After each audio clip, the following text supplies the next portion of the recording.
10 minutos les he dado para que se acomoden, el asiento esté calientito. Listo. Para antes de empezar la clase, ¿ya? El alumno que quiera conversar, contarle la novela, el chisme, cómo le fue ayer, se enamoraba, cualquier cosa, se va afuera. ¿Ya? Así de simple. Yo no me molesto, ya se apuntaron, listo. Yo no digo nada, ¿sí? Porque me distraen cuando yo los veo conversar. Y por llamar la atención, después me olviden qué estaba hablando. ¿Ya? Entonces, no quiero cometer el mismo error que cuando me grupo, que me distraje por llamar la atención. ¿Listo? Así que, el que quiere conversar, no me molesto, se apunta y se va. Listo. Señoritas, se sientan, por favor. Listo. Después saludan a sus compañeros. Con beso, con lo que quieran, pero después. ¿Ya? Ya. Para los que no me conocen, mi nombre es Carmen Calderón. Ya. Soy la responsable que supervisa las prácticas de laboratorio. La teoría y responsable del curso es la profesora Marixa. Ya. Así que si tienen alguna queja de laboratorio, también me la pueden hacer llegar a mí. Bueno, hoy día la clase que vamos a desarrollar es obviamente la que corresponde a la semana 4 y es sobre flagelados y ciliados intestinales. No me distraigan, ni respiren ya. Sí. Entonces, empezamos ahora sí al serio, ¿ya? Si estamos viendo en la diapositiva, estamos visualizando ahí el nombre científico de algunas especies. Giardia lamblia, Pentatrichomonas homidis, Dientamoeba fragilis, Chilomastis, Trichomonas tenas, para que no se confundan con otras trichomonas, y Balantidium coli. Desde esa primera diapositiva ya se les está diciendo quiénes de ellos son patógenos. Para el caso de los ciliados, el único patógeno es Giardia lamblia. Y para el caso de los ciliados, y único ciliado en el hombre, y como es único, encima es patógeno, es Balantidium coli.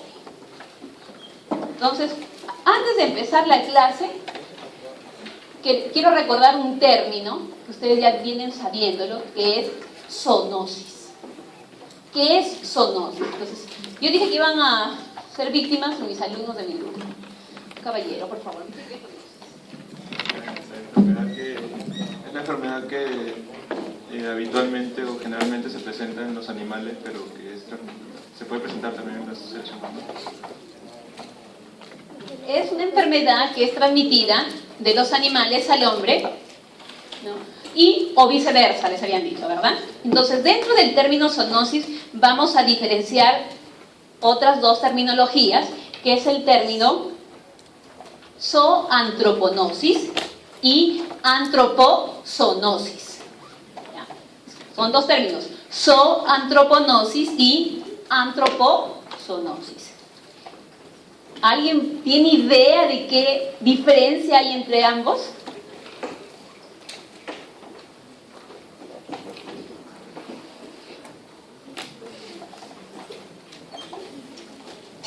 ¿Alguna idea? ¿Nada? El primer término, que es zoantroponosis, hace referencia a la enfermedad que, digamos, es propia del hombre y va a ser transmitida a otros vertebrados o a los animales, como lo quieran decir ustedes. Entonces, zoantroponosis es la enfermedad del hombre que se transmite a otros vertebrados. Ejemplo, vamos a tener a la giardiasis. Si yo me voy, por ejemplo, a bacterias, puedo tener a la tuberculosis también como ejemplo. Y si me voy a un virus, el N1H, que era propio del hombre y se transmite.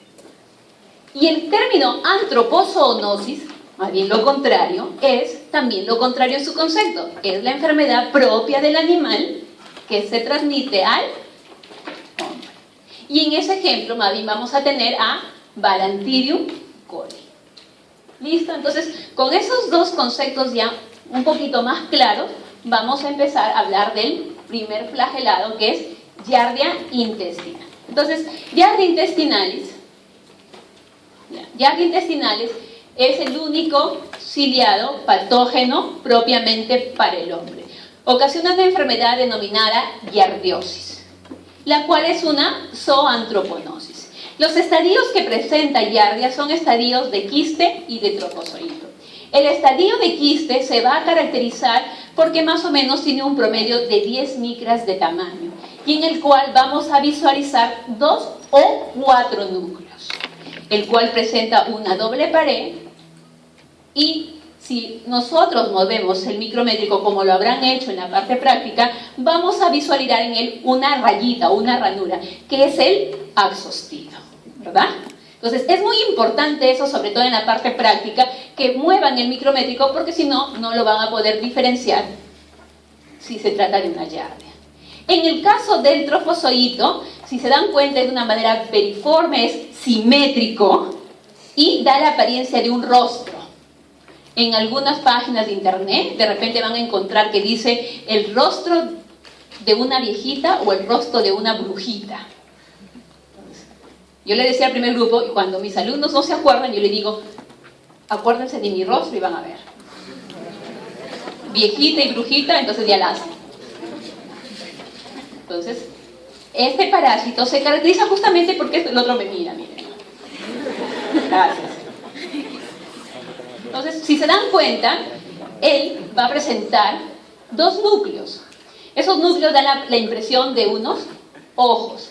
Detrás de los núcleos vamos a ver como una estructura medio redondeada que da la apariencia de un par de anteojos y que corresponde al famoso disco subtorio. Este disco subtorio es aquel que le va a facilitar que se adhiera a la mucosa de los intestinos. Igualmente vamos a visualizar en él, a manera de un filamento, al axostido, el cual tiene, entre comillas, funciones de soporte para el trofozoito. Y vamos a visualizar también la presencia de 4 pares de flagelos, que sería lo mismo que decir presenta 8 flagelos. El trofozoito obviamente es de mayor tamaño, pues puede llegar a medir hasta 25 micras en promedio. ¿Quién es el reservorio de este parásito? Son los animales domésticos, el que más sobresale en ello es, por ejemplo, el perro y los gatos. La prevalencia se va a dar generalmente mayor en los niños y en los jóvenes.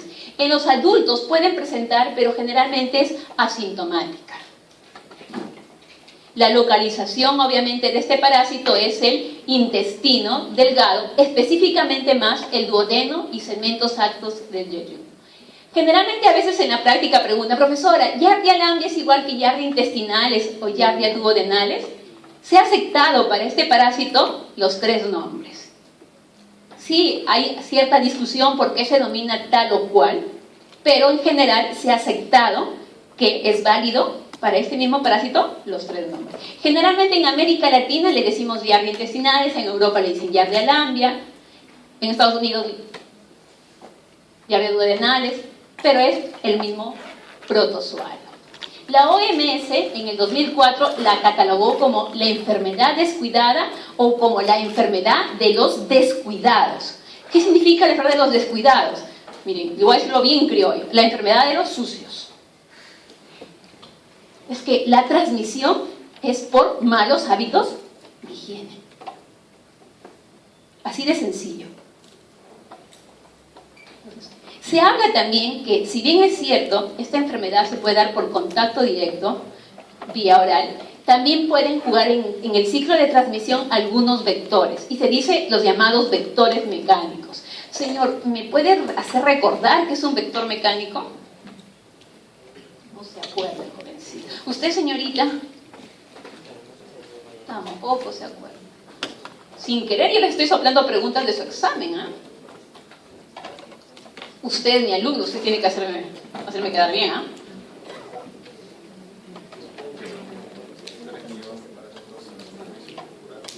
Ya, por ejemplo, él dice, son aquellos organismos que llevan en su superficie a un parásito.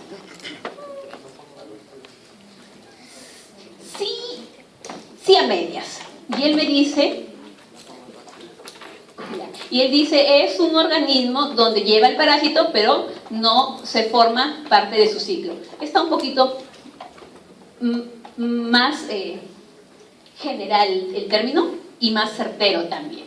Entonces, un vector mecánico es aquel vector que lleva a otro organismo, en este caso un microorganismo, en el cual no se va a cumplir ninguna parte del ciclo vital del microorganismo. Entonces, aquí juegan un papel, por ejemplo, las moscas y las cucarachas. Hay reportes donde se ha encontrado en el interior de estos animalitos los quistes de Giardia, pero que no han sido transformados a su siguiente estadio, que sería el trofozoito. Por eso es que no se cumple el ciclo vital en ellas.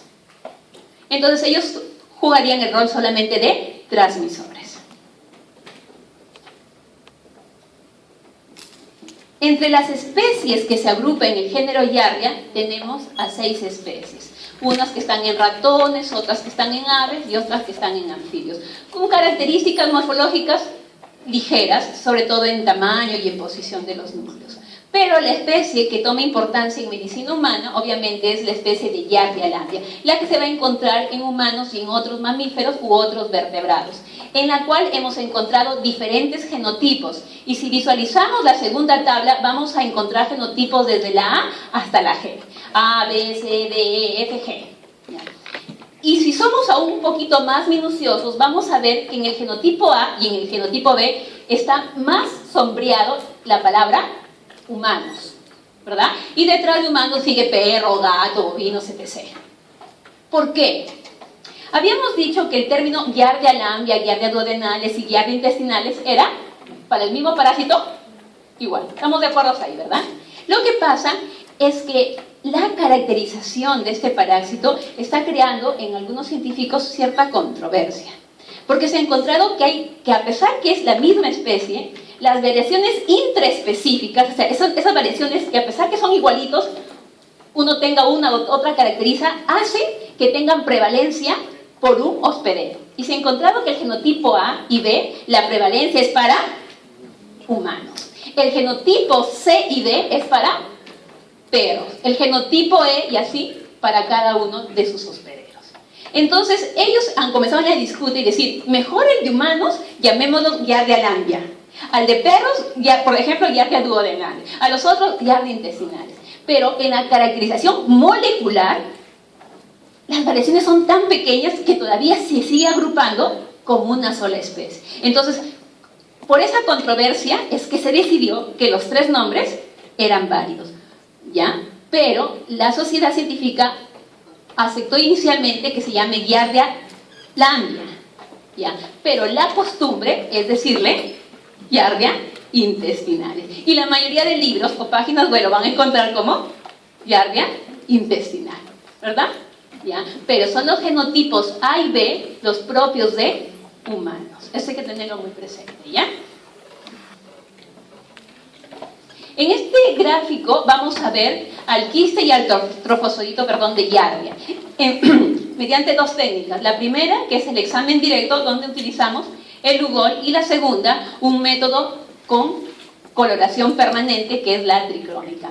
En ambos, por favor, visualicen que en ambos lo que vamos a visualizar inicialmente es el núcleo. Profesor, os he dicho que los núcleos, que los quistes tienen de 2 a 4 núcleos, yo visualizo 1. En la práctica vamos a visualizar probablemente 1, probablemente 2. ¿Ya? Pero es lo que vamos a visualizar. Los quistes se van a presentar con 2 o con 4 núcleos. Y lo que sí también tenemos que tener presente es la presencia del famoso axostilo. En el primer caso lo van a ver como una línea, ¿no? Y en el segundo caso, no sé si lo ven, acá también la línea, y estas estructuras un poco curvadas que son los restos flagelares. En el caso del trofozoito, vamos a visualizar la forma periforme, con mucha tal vez dificultad el axostilo, y acá vamos a visualizar a un núcleo. En el caso de la tricrómica, sí, con mayor claridad podemos visualizar ya la carita, ¿no? La presencia, miren, los puntos, que son los núcleos, y el disco subtorio, que está detrás de él. Igualmente el axostilo, y acá la presencia de 2 flagelos anteriores.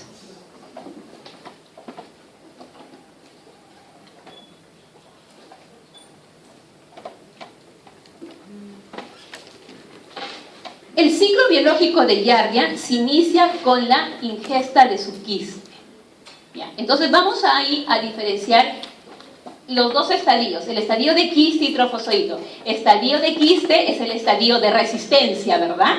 Y el estadio de trofozoito es el estadio de infectivo, no. De diagnóstico, patógeno, mejor estás al término, es el que va a ocasionar la lesión, ¿no? Entonces es el estadio vegetativo en el cual lo encontramos dentro del hospedero. Escuchen a ver un ratito acá. Si la pregunta fuera, ¿cuál es el estadio infectivo para Giardia lamblia? La respuesta, me van a poner quiste, sí. Pero la respuesta más certera sería la palabra el quiste tetranucleado, que es el quiste maduro. ¿Ya? Entonces, a ver, un paréntesis. Yo empecé la clase diciendo, se apuntan, no me molesto, el que quiere conversar, se va, ¿verdad? Así que si quieren conversar, creo que hay dos puertas. No estoy cosechándoles, yo creo que esa es su decisión. Si quieren quedar a escucharme, bacán, feliz. Y si quieren ir a conversar, yo también feliz. Entonces estamos en el ciclo y estábamos diciendo que el ciclo se inicia por la ingesta de su quiste, que es tetranuclear. Este quiste se va a transmitir vía oral, mediante el mecanismo de transmisión que es la ingesta de alimentos o comidas contaminadas con los quistes. ¿Por qué estoy de repente poniendo hincapié en esto? Porque todavía ustedes confunden cuándo es una vía y cuándo es un mecanismo de transmisión. Entonces la vía es oral, el mecanismo de transmisión es la ingesta de los quistes. Esta ingesta de los quistes se da por un factor que se llama el fecalismo, ¿verdad? ¿Por qué? Porque los quistes son eliminados a través de las heces y es por la mala manipulación que a veces se contamina el agua o los alimentos. Una vez que los quistes han sido ingeridos por el huésped o hospedero, no sé cuál término les suena más familiar a ustedes, hospedero, ya. Pero huésped es lo mismo, ¿ya?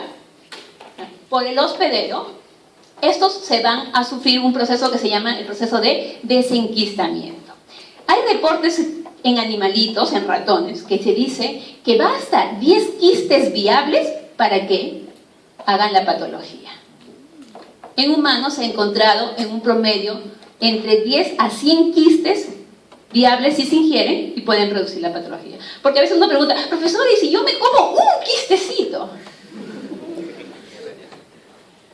Tampoco exageren, ¿no? Parece que tener hincapié que tienen que ser viables. Los quistes en el medio ambiente pueden durar hasta meses. ¿Ya? O sea, hay que tenerlo muy presente, pueden durar hasta meses, por eso es un mecanismo de resistencia que presentan los protozoarios.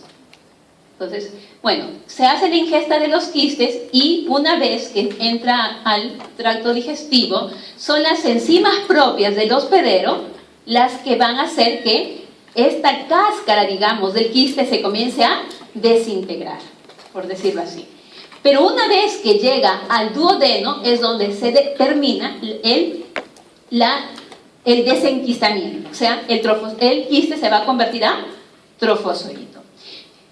Cada quiste, hemos dicho que el quiste es tetranucleado, es decir, que tiene 4 núcleos, va a dar origen a 2 trofozoitos y cada trofozoito, obviamente, con 2 núcleos. Porque eso es una característica del trofozoito, ¿recuerdan? 2 núcleos, que eran sus ojitos. Ya. Les digo esto ¿por qué? Porque el que ha leído su libro de Botero dice que el quiste genera... A ver, ¿quién ha leído su libro de Botero? Nadie. Los libros no se leen por ósmosis, chicos. Por si acaso, ¿no? Por ósmosis no se leen, ¿ah? Se leen por la vista. El libro dice, el ciclo bla bla bla de un quiste tetranucleado salen 4 trofozoitos. Si salieran 4 trofozoitos, cada trofozoito tendría un núcleo. Entonces, descartado, pues. De un quiste tetranucleado salen 2 trofozoitos. Hasta ahí todo el mundo está de acuerdo. Estos trofozoitos se van a adherir a la mucosa del duodeno mediante el disco suctorio y va a empezar a hacer la lesión o la patología. ¿Ya? ¿Hasta ahí estamos de acuerdo? Listo. En algunas referencias, no en Botero, generalmente en la internet, no sé quién está hablando atrás. ¿Ya? Van a encontrar, ¿ya? Dice, el quiste origina a un trofozoito tetranucleado. Así dicen, estoy diciendo, ¿ya? Y les voy a explicar el porqué, pues espérate todavía. ¿Ya? En otros dice, el trofozoito da origen al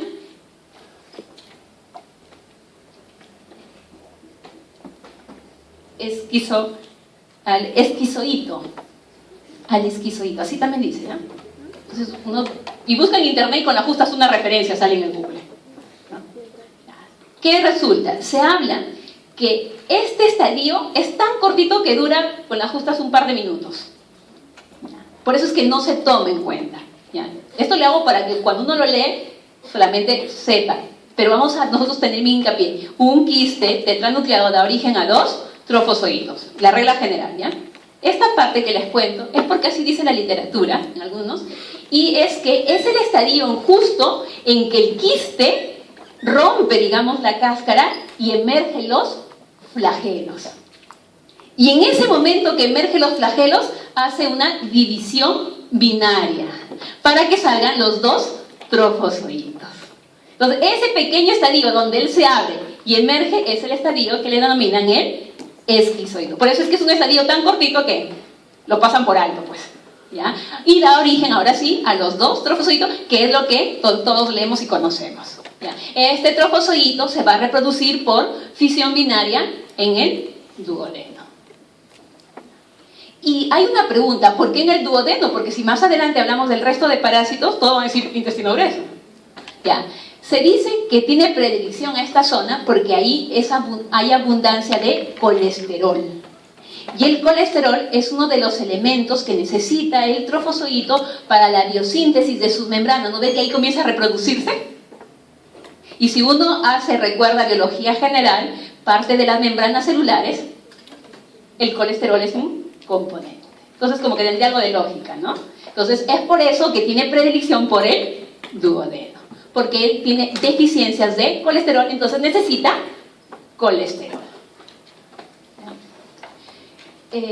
Bueno, luego se habla que una vez que se ha reproducido, algunos se van a adherir a la mucosa y otros no, y van a ser eliminados por medio de las heces. Y hay reportes que se han encontrado que en las heces una persona infectada puede botar o eliminar hasta 300 millones de quistes. Claro, entre maduros e inmaduros, pero hasta 300 millones de quistes. Nadie me pregunta, profesora, el trofozoito tiene 2 núcleos, pero usted está diciendo que el quiste tiene que tener 4 para que sea infectivo. Obviamente, al verse el trofozoito que ya está siendo eliminado, no le va a quedar otra que recubrirse para protegerse y formar un quiste de 2 núcleos. Es ahí, en ese momento, donde hace una división nuclear. Ya no, nada de división binaria, una división nuclear donde el núcleo de 2 pasa a ser a 4. Bueno, es eliminado a través de las heces a espera de que venga otro hospedero y se lo coma y se inicie nuevamente el ciclo.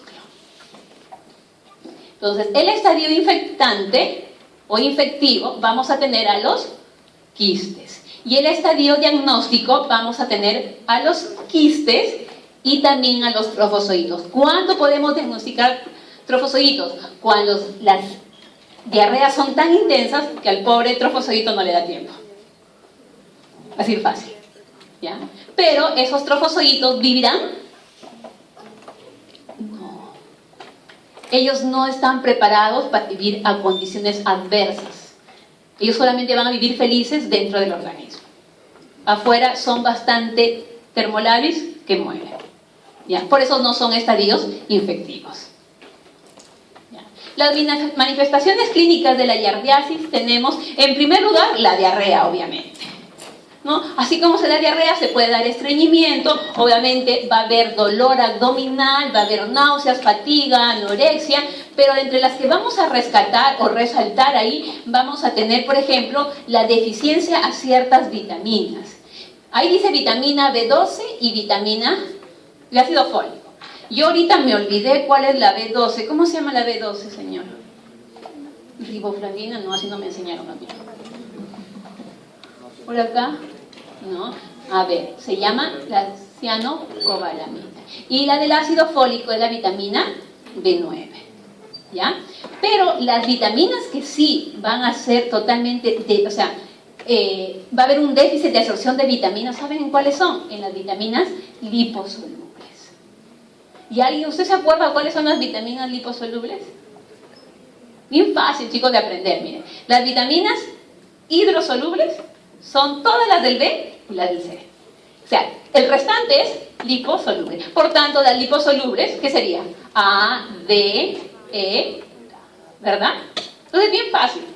Me aprendo mejor las hidro, que son 2, y las que no sé son las liposolubles. Entonces, vamos a ver deficiencia de la vitamina A, B, E. ¿Ya? Y también vamos a ver, obviamente, deficiencia acerca de la absorción de la vitamina B12 y el ácido fólico. ¿Ya? Vamos a ver moco en heces y generalmente también se puede ver con fiebres, alternarse con fiebres. Estas manifestaciones clínicas se van a visualizar en las diferentes formas que presenta la yardiasis. Y tenemos 3 formas de yardiasis. Yo voy a ir por la última, ¿ya? La forma sintomática, asintomática, sin sintomatología o no asintomática, ¿no? Generalmente se presenta en adultos. ¿Por qué? Porque los adultos son los que ya han generado anticuerpos, ¿no? De algún modo, una barrera de resistencia al parásito. Entonces, el parásito viene, salen, ellos lo combaten y adiós el parásito. Y las otras 2 formas son la forma aguda, que es la forma que se presenta para la famosa diarrea del viajero, ¿no? La diarrea del viajero. Giardia es uno de los protagonistas de la famosa diarrea del viajero. Les digo uno, ¿por qué? Porque la diarrea del viajero se puede producir también por otros microorganismos, o sea, no que Giardia es la única, no, puede producir una E. coli, una chiquera, por N microorganismos, ¿no? Entonces se habla de que del 6 al 20% de la diarrea del viajero es producida por Giardia. Y ahí vamos a ver diarrea, estatorrea. No sé si alguien sabe qué es el término estatorrea. ¿Nada? Yo he dicho a mis alumnos van a ser las víctimas, ¿no? Me está viendo como unos que no son mis alumnos. Estatorrea. No. Por acá le vi a mi chinita. ¿Dónde está mi chinita? ¿Más abajo, más abajo? ¿Más? Ya, acá. ¿Qué es estatorrea? Nada. No se rían, porque me voy con ustedes ahorita. Esta estatorrea es la presencia de lípidos en las heces. ¿Ya? En la forma, y obviamente va a haber cierta pérdida de peso ahí. En la otra forma que tenemos, que es la crónica, es la que se llama el síndrome de mala absorción intestinal. Y aquí, con mucha pena, por ejemplo, en los niñitos, es muy triste. ¿Por qué?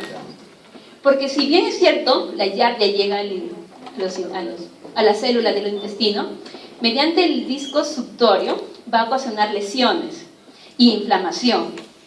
Y lo que va a hacer es que haya bastante segregación de moco. Y las células se van a cubrir de una manera que cuando las personas se alimenten no puedan absorber los nutrientes. Entonces, si es una criatura, ¿la criatura cómo va a crecer? Desnutrida. Y si es una criatura bastante pequeña, no solamente vamos al punto de la desnutrición, sino a que se vea afectado en todo su proceso de crecimiento, tanto físico como mental. Entonces es muy perjudicial para niños. Por eso es que en niños es una de las parasitosis que debe ser bastante combatida. Y entonces ahí tenemos, por ejemplo, el síndrome de mala absorción, que incluso por ese moco hay un bloqueo mecánico y ocasiona la mala absorción de las vitaminas, ¿no? Entonces la persona, o los niños en este caso, no va a haber un buen desarrollo. Y también esto, por ejemplo, acá se ven involucrados los pacientes inmunocomprometidos, porque su organismo no hay cómo tenga mecanismo de defensa. En el diagnóstico, ¿será que yo soy hincha de los exámenes coproparasitológicos, siempre la forma más directa, más precisa del diagnóstico va a ser la visualización del parásito, ¿no? Yo veo el parásito y ya sé qué tiene, pues, la persona, ¿verdad? Si veo que tiene una entamueba, voy a decir, tiene una ameba, ya la diagnostico cuál es y le digo, si yo veo que tiene un huevo de un ascaris, digo que tiene. Si veo que tiene los quistes de Yarda, digo que tiene Yarda. Obviamente que puede haber infecciones múltiples de parásitos, ¿no? Pero yo, bueno, como les digo, la forma más precisa es siempre el diagnóstico visual del propio parásito. Y para eso yo puedo recurrir a diferentes técnicas, como la técnica directa, ¿verdad? Que agarro las heces, un poquito de lugol y lo observo. Método de concentración, de repente un poco con mayor sensibilidad, o también las técnicas de coloración. También puedo recurrir a lo que se llama el entubaje, o también uno más invasivo, que es la sonda duodenal, donde te introducen una sonda y te aspiran el líquido duodenal, igualmente lo observan y ven la presencia del parásito. Otra forma del diagnóstico es la famosa cuerda encapsulada, o como dice su libro, la cápsula de Bill, ¿no? Que es una pastillita que está amarrada a un hilo. Le dan al paciente que la tome, como si fuera una pastilla normal. Obviamente que la tome solo la pastilla, el hilo no. Y se toma la pastilla y el hilo te lo pegan acá con un cinta, no es para la un cinta escolar, más que ahí con el hilo. Bueno, ¿no? Pasa de 4 a 5 horas y así como cañita de pescar te la retiran. No duele, así que ni ¿no? Es una pastilla, una cápsula, una pildorita así chiquita. Así. Y a esta pastillita, obviamente la ponen en un medio para visualizar mediante microscopía si hay la presencia de los parásitos. Otras formas del diagnóstico son el famoso ELISA o el coporantígeno, ¿no? Es la búsqueda de antígenos en las heces, ¿no? Porque en las heces va a haber a los parásitos. Entonces estoy buscando los antígenos del propio parásito. Otra técnica es el famoso PCR, donde se ha encontrado, ¿no? Por un screening, o sea, analizando a varios pacientes positivos a esta parasitosis, que hay una banda diagnóstico que es la de 183 pares de bases. Pero estos dos últimos métodos, que es el ELISA y el PCR, son técnicas que ya demandan un poco de costo. Entonces, generalmente se utilizan para fines de investigación, ¿no? O fines epidemiológicos a veces.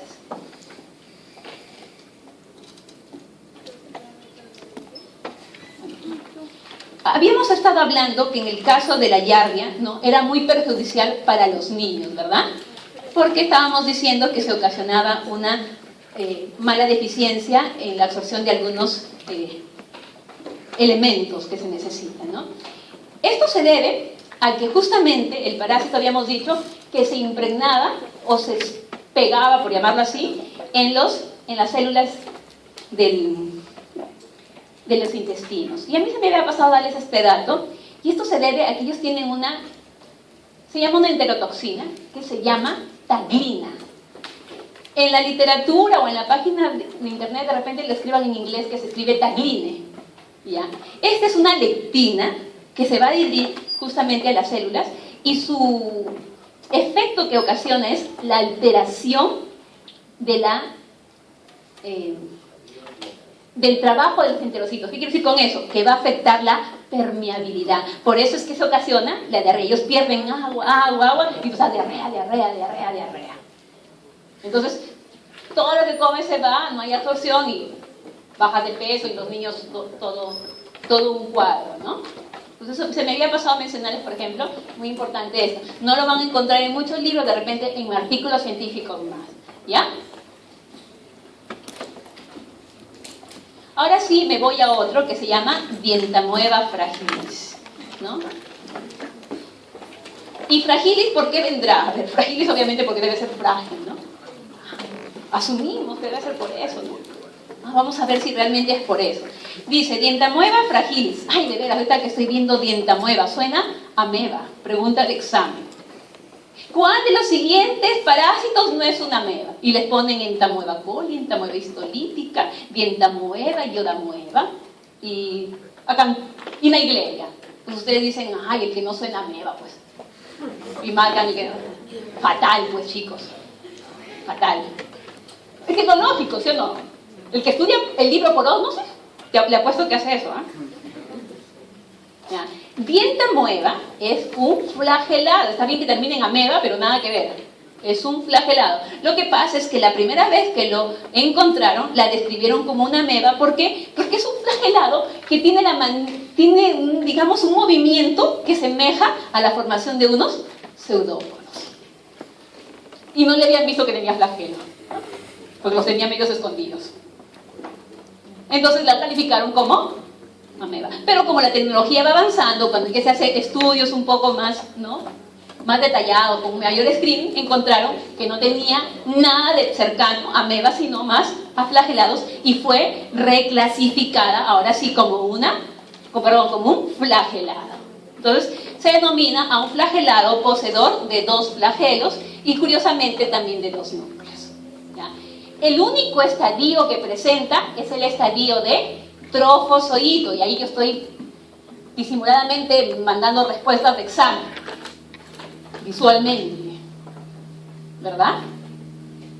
Directamente lo estoy mandando. Y dice solo presenta estadio de trofozoito. ¿De veras dónde están mis hojas de la asistencia, chicos? ¿Están pasando? ¿Sí? Porque ya las quiero recoger, ¿ah? 5 minutos porque terminen la clase y van a llegar, seguro.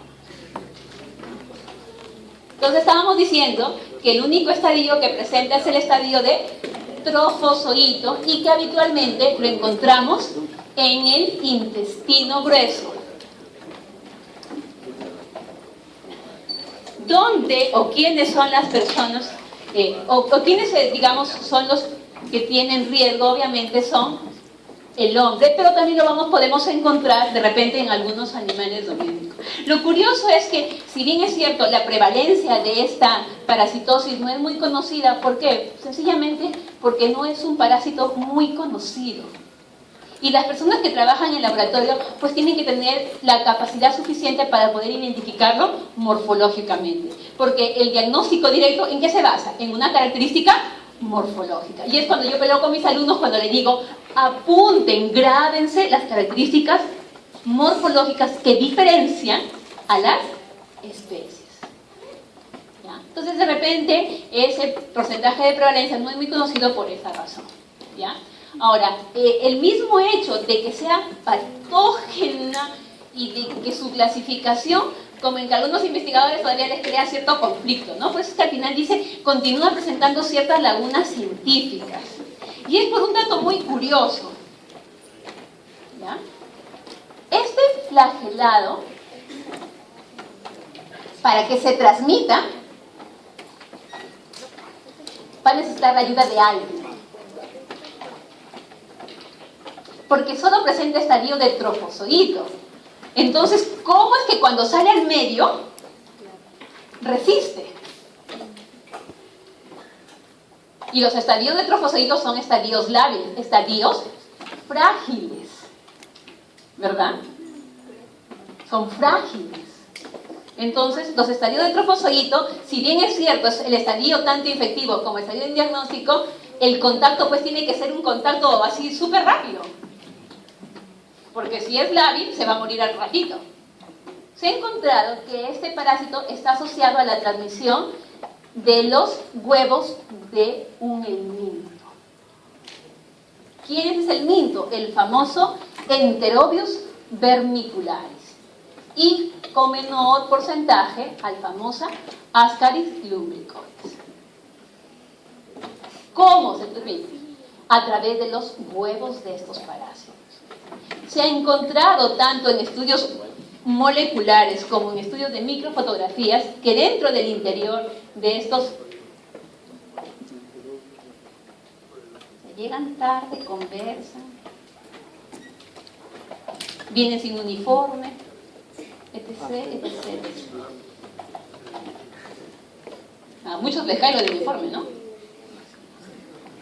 Estábamos diciendo que se ve que hay, por estudios moleculares y de microfotografías se ha encontrado que en estos huevos de estos helmintos, que es Enterobius y Ascaris, se ha encontrado... Señor, ¿de qué está conversando? Pide papel, se vaya al baño.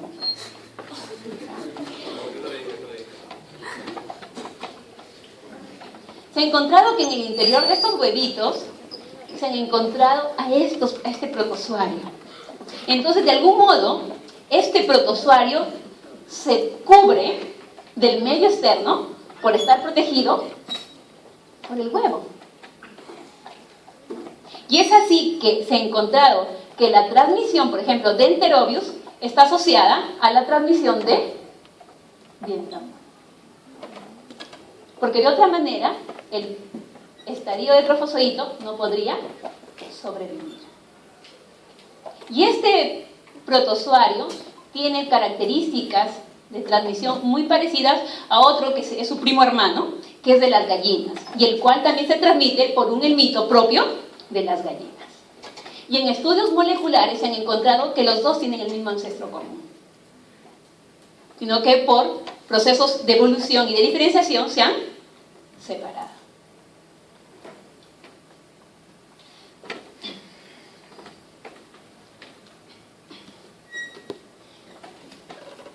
No sé si puedan visualizar el gráfico que está a colores en la diapositiva, que es una dientamoeba. Esa dientamoeba, estamos viendo ahí, por ejemplo, las dos manchas de color moradito, que son los núcleos. Y estos núcleos también son muy característicos. ¿Por qué? Porque su cariosoma se presenta a manera de 4 gránulos. Entonces, una de las características diferenciales para este flagelado, esta dientamoeba, ¿no?, es la presencia de los dos núcleos y cuyos núcleos se presentan a manera de 4 gránulos. O sea, cada núcleo son 4 bolitas. Otro que tenemos es Chilomastis mesnilis. Ustedes lo han visto en la práctica, el quiste, ¿no? Bien bonito, bien chiquitito, que casi se rompía el ojo para verlo, que no lo veo.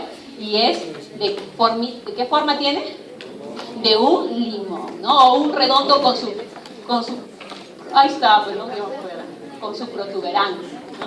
Este Chilomastis mesnilis es un flagelado también no patógeno, igualmente se localiza en el intestino grueso, lo vamos a encontrar en los humanos y en otros mamíferos, y bueno, felizmente que sí presenta el estadio de quiste y trofozoito, los cuales son muy diferenciales. En el estadio de quiste, y ustedes ya lo vieron, a manera de forma de un limón, donde yo voy a distinguir muy fácilmente su núcleo, porque el núcleo sí se ve grande, así sea el rugol. Obviamente en la coloración el núcleo lo voy a ver mucho más vistoso, ¿ya?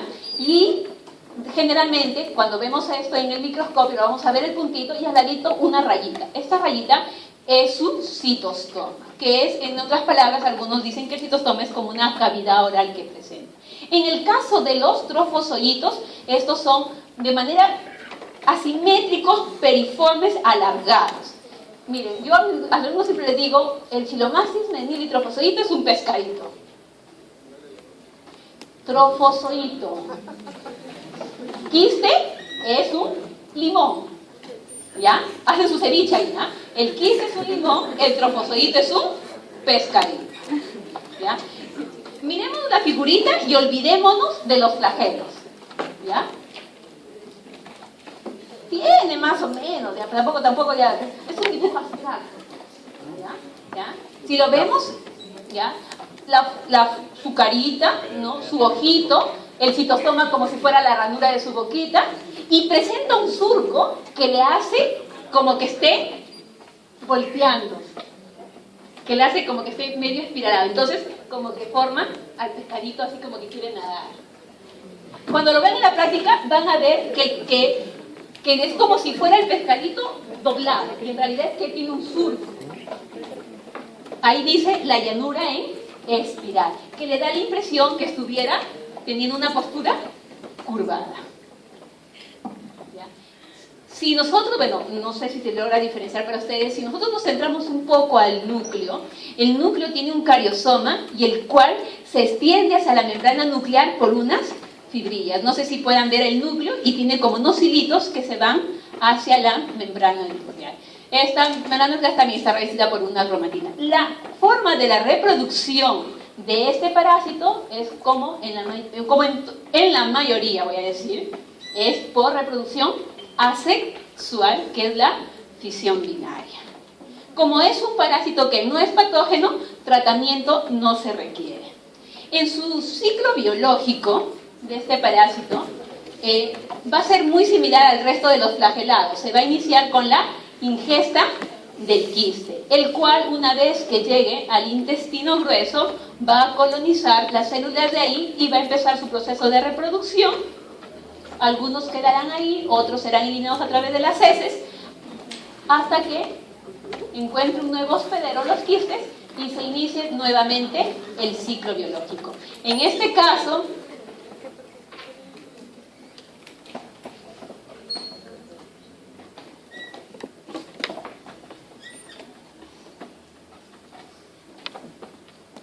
¿terminó, señorita, del plumón fosforescente de hablar? ¿Sí? Listo, gracias. Muy agradecida estoy.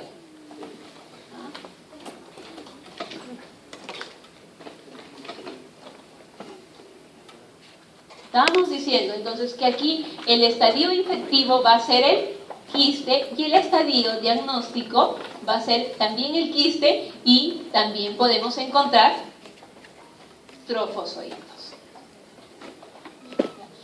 Cuando ustedes estudien los gráficos, por favor, sobre todo en los gráficos, si se dan cuenta, en todas las clases se están involucrando los ciclos biológicos dados por la CDC, ¿verdad? Que es la institución máxima, digamos, en lo que es transmisión. Y todos estos gráficos presentan unos triangulitos que dicen I y que dicen D.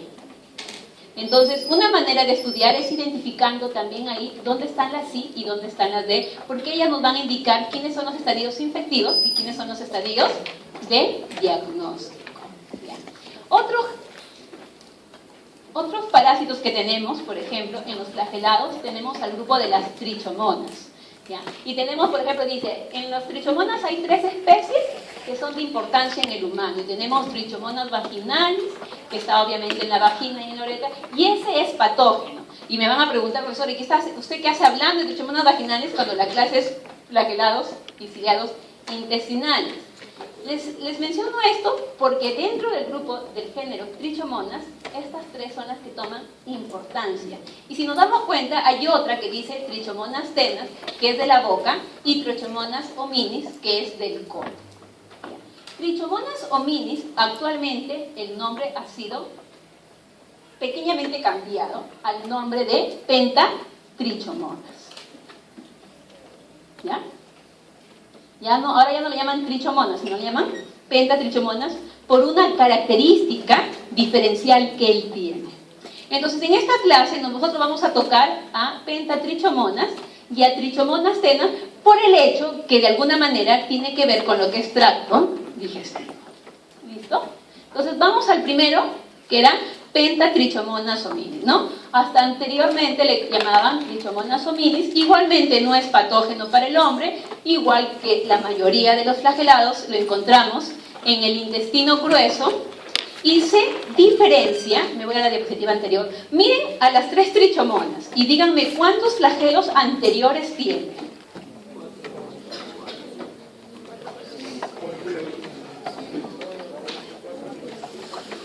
¿4, 4, 4? ¿Así? ¿Están seguros? 4, 4, 5.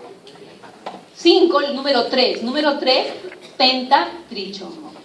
Entonces, es en base a esta característica que a esta especie se le ha redefinido el nombre como pentatrichomonas, por tener 5 flagelos anteriores. Pregunta de examen.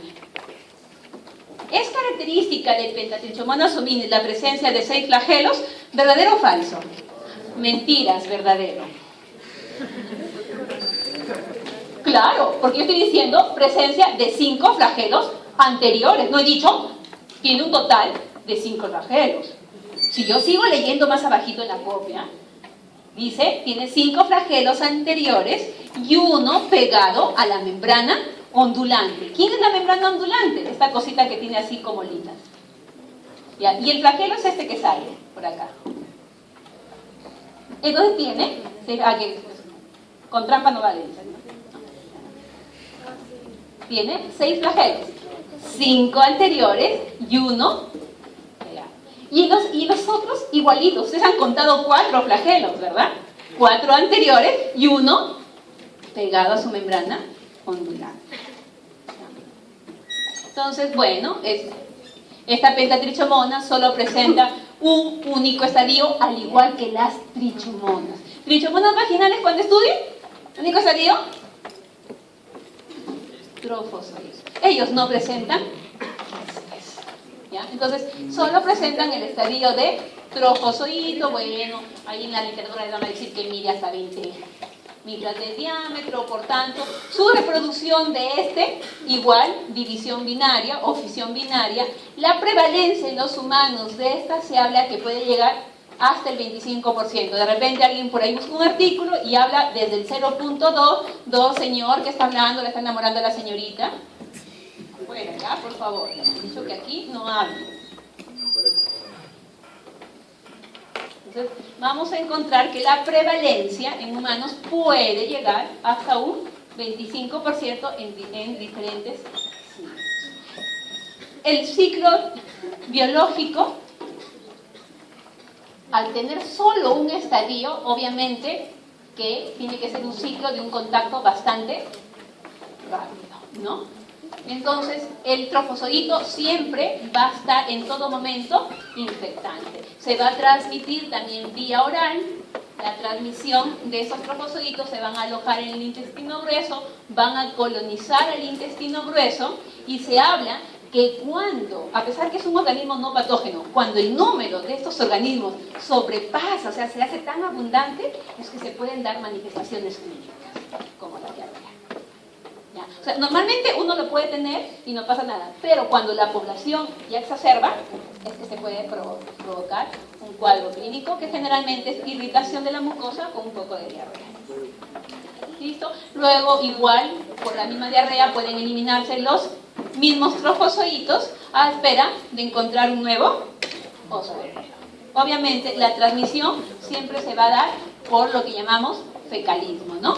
Que es la ingesta de los trofozoitos a través de bebidas o comidas. Trichomonas tenas. Trichomonas tenas lo vamos a tocar a pesar que no es un flagelado de los intestinos, sino es de la boca. Así decía en la primera diapositiva, ¿verdad? Si somos más precisos, es un flagelado, dice, del cálculo dental.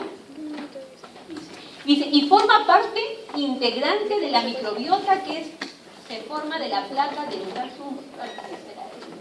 Profesora, yo estoy medicina humana, no odontología. Él me dice, claro, ¿no? La placa dental, eso se forma por la segregación de las bacterias. Porque todos tenemos bacterias comensales en nuestro organismo. En la boca también hay bacterias. ¿Ya? ¿Cuándo se forma el cálculo? Cuando esa placa se ve involucrada con los restos alimenticios, en otras palabras, con el sarro. Y se forma como una materia dura. Por eso que cuando uno va al dentista a hacerse la limpieza de los dientes, el dentista no coge un palito con un palito curvado con gancho, la hoz, y comienza. Y si no se hace la limpieza hace bastante tiempo, el pobre ya se para encima tuyo. Parece chiste, pero pasa. Por eso es que ese parásito es motivo de tesis en los dentistas, en los estomatólogos. Se busca la prevalencia. ¿Y por qué curiosamente también lo cogen de tesis? Porque mire, independientemente que la forma de transmisión es a través de un beso, una saliva, qué feo besar a un... Ahora hay que pedirle el certificado de Trichomonas tenas. ¿Por qué les digo esto? Las personas que no tienen buenos hábitos de higiene bucal presentan en mayor proporción a este protozoario. O sea, si bien es cierto, es no patógenos acá, ¿ya? Lo podemos encontrar porque definitivamente vamos a tener de todas maneras microorganismos en la boca. Es normal, pero hasta un punto nada más. ¿Ya? Por eso los dentistas no es que de la nada dicen, ay, qué exageración, se pierde los dientes 3 veces al día o cada vez que comen, ¿no? O sea, no es de la nada que te recomiendan eso. ¿No? Nos da pereza, sí, pero de ni modo, pues. Pero esa es la verdad, ¿ya? ¿Qué pasa? Las personas que han tenido malos hábitos de higiene bucal, la población de este protozoario es bastante, comienzan a tener problemas periodontales, donde va a haber inflamación de las encías, el esmalte se va a ver afectado, va a haber amarillento de los dientes y va a haber infecciones a nivel de mucosa. Y cuando se hace estudio de eso, ¿qué encuentran? Bueno, van a encontrar un montón de bacterias. Obviamente, ¿por qué? Porque haber una sobrepoblación de este parásito va a haber lesión. Y donde hay lesión, las bacterias proliferan. Y se ha encontrado que estas personas con problemas periodontales pueden tener 20 veces más de lo normal que tiene un sano.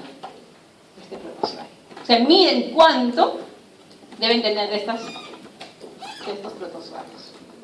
¿Ya? Entonces, la única manera de combatir, ¿qué medicamento? Nada. Buena higiene bucal. Su Colgate, ¿no? Una buena higiene bucal, o el uso de su pasta dental y de su enjuagatorio. El señor dice, no tengo plata, dice el señor. Me salgo un poco del tema, hasta en la sierra con enjuagues de limón y sal se hace. A nada, claro, muy bien, ¿no? Obviamente, claro, a nada.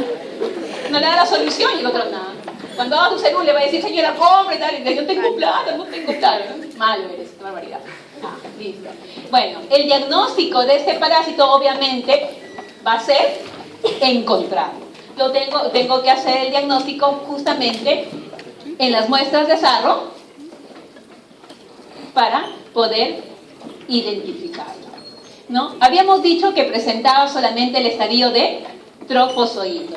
Y bueno, que del trofozoito que tiene 4 flagelos anteriores y uno en la membrana ondulante. Puedo hacer el mismo truco de la pregunta anterior, ¿no? Presenta 5 flagelos y que me dicen falso y era verdadero, ¿ya? Pero independientemente de los flagelos, una de las características es su núcleo. Miren cómo se presenta el núcleo. Granulado, exactamente. ¿No? El núcleo generalmente en muchos parásitos, o en las amebas, ¿no? Estamos diciendo cariosoma central, excéntrico, ¿no? Este de acá se presenta granulado. En dientamueva también granulado, pero son 4 puntitos. Aquí es varios granulitos en el núcleo. Bueno, ya hemos dicho que este parásito es índice de una mala higiene bucal. Ya les dije que no requiere tratamiento. Y lo curioso de este parásito es que, si bien es no patógeno, los reportes son casi cero, hay poquísimos casos que se ha reportado que ha encontrado invadiendo el tracto respiratorio de algunos pacientes. ¿Pero en qué tipo de pacientes? En pacientes que están con cáncer del pulmón. Entonces, de alguna manera se está tratando de investigar cómo es la relación, pero ya se encontró que hay una prevalencia de este parásito en pacientes que tengan cáncer pulmonar. Y para terminar, vamos a hablar del ciliado intestinal, ¿no? De todos los ciliados, que son como 4.700 especies de ciliado, el único ciliado que se ha encontrado que es patógeno para el hombre es Balantidium coli. ¿Ya? Este Balantidium coli dice, obviamente, la enfermedad que produce Balantidium, ¿no? Y es una antropozoonosis. Y yo, como sufro de Alzheimer, me olvidé que era antropozoonosis.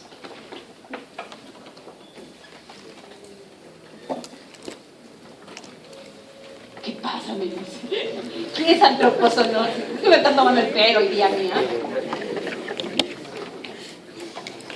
¿Alguien sabe? Víctima. ¿Qué es antropozoonosis? No se acuerda. Muy bien. Es un... pregunta de la otra semana, por si acaso. ¿Qué es